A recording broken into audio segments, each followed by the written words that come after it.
Please help me welcome to the stage Elaine Kessler.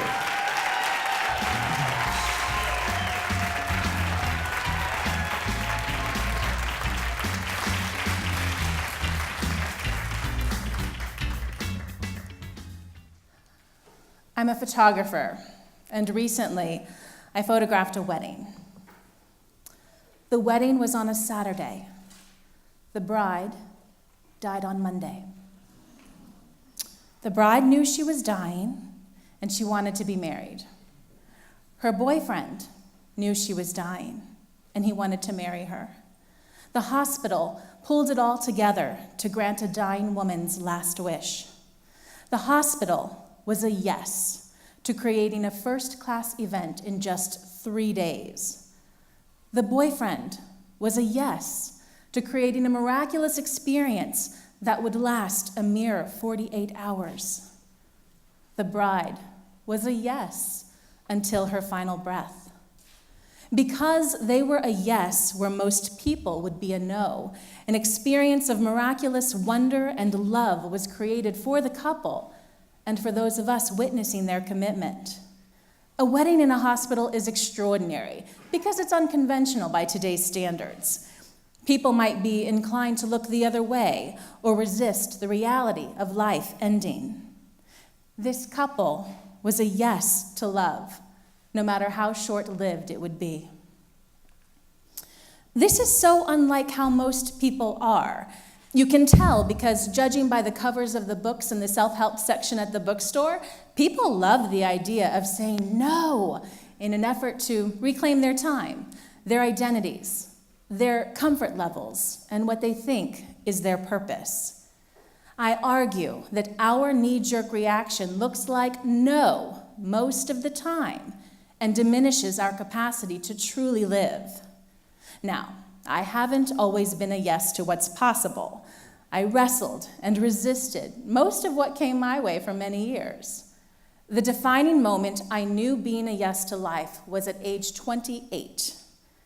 By 28, I had lived several years with the diagnosis of bipolar disorder. Now, I was pretty lucky. A lot of people don't receive treatment as early in life as I was able to.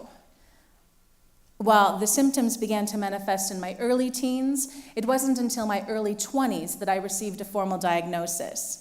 From preteen to present day, my life has been punctuated by fabulously productive sleepless nights, whirlwind feats of creativity and physical strength, and frighteningly low bouts of sadness and self-worth. I had single-handedly ripped apart a broken refrigerator and dragged it into the street to protest what I thought was an unfair landlord.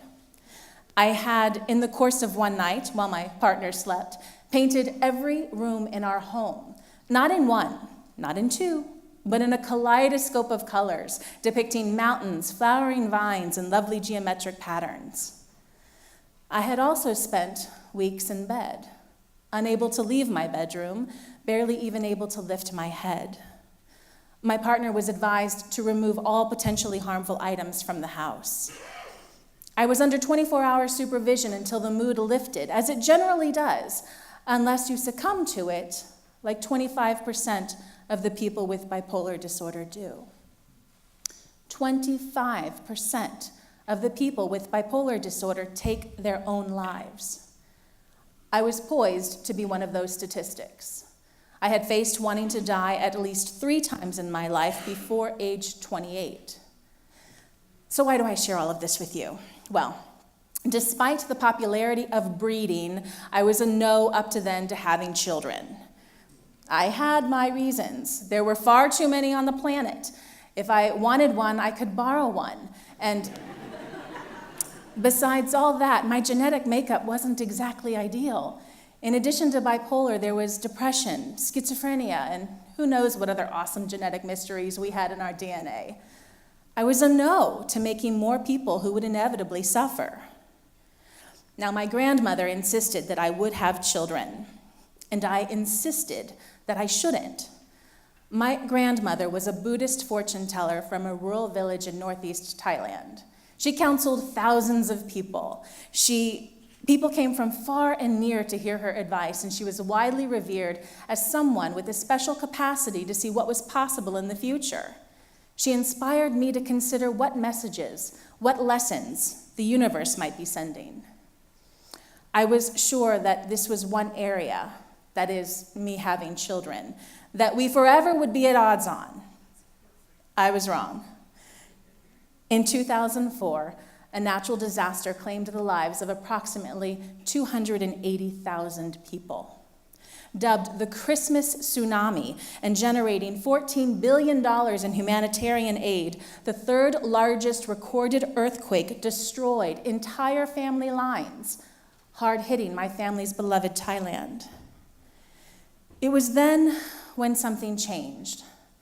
I realized that family lineage was actually important to me.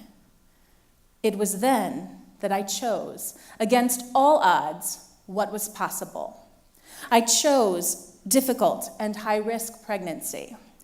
I chose the frightening and powerful unmedicated mood swings. I chose the highly probable postpartum depression. I chose the 70% chance of passing mental illness on to my children. I said yes to a future I hadn't dreamed of, hadn't even known I wanted. And on December 25th, 2005, exactly 1 year after the tsunami, and after 3 ridiculous days in labor, a Jewish doctor, with nothing better to do on Christmas Day, surgically removed my firstborn from the womb.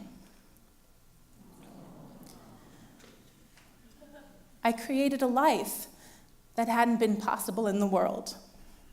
And suddenly, anything became possible. I've made a practice of saying yes ever since. I have never been as alive as I have for the past 12 years. Now, am I saying that the answer to my aliveness is having kids? No, not at all. Kids are exhausting. The aliveness is in the risk it took to take a chance on what was possible. After spending most of my life refusing to bring more humans into the world to suck up what I believed were already limited resources, I saw a glimmer of something new, something fresh. And now it is in the yes that I can perpetually create newness and freshness and aliveness. Yes makes things possible. Even when times are unbearably tough, there are movements grounded in yes. Movements characterized by slogans such as "Sí se puede," yes, it is possible. Could it be that no is destroying us? That is saying it, hearing it, being it. Dr. Christine Carter, a sociologist at UC Berkeley, writes that when you're expecting a yes, your field of vision is actually larger than when you expect a no. So if you can see more, you can be more. More is possible with yes. New York Times best-selling authors Drs. Siegel and Bryson believe people can be taught to approach life with openness and curiosity. In their book called The Yes Brain, they ascertain that when working from a yes brain, people are more willing to take chances and explore. They're more imaginative and less worried about making mistakes. In other words, being a yes, people are better at relationships and more flexible and resilient when it comes to handling adversity and big feelings. Next time you feel like saying no, I invite you to consider that you might be limiting your field of vision. Instead of saying no, you may want to consider the question, why not? The more you practice saying why not, the more you can create a knee-jerk reaction that is affirmative and positive. Now, you don't literally say yes to everything that comes your way. If your way of being is a yes to what's possible, anything you can imagine can be your reality.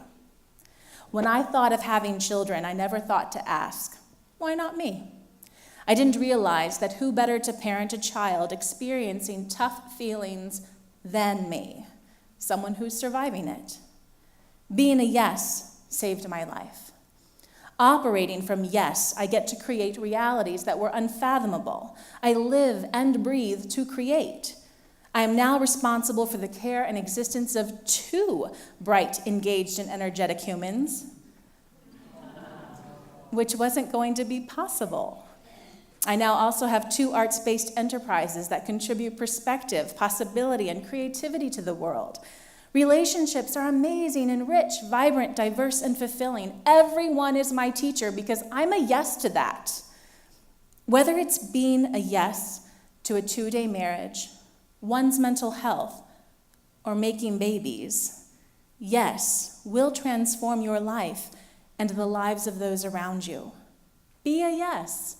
Why not yes? Thank you.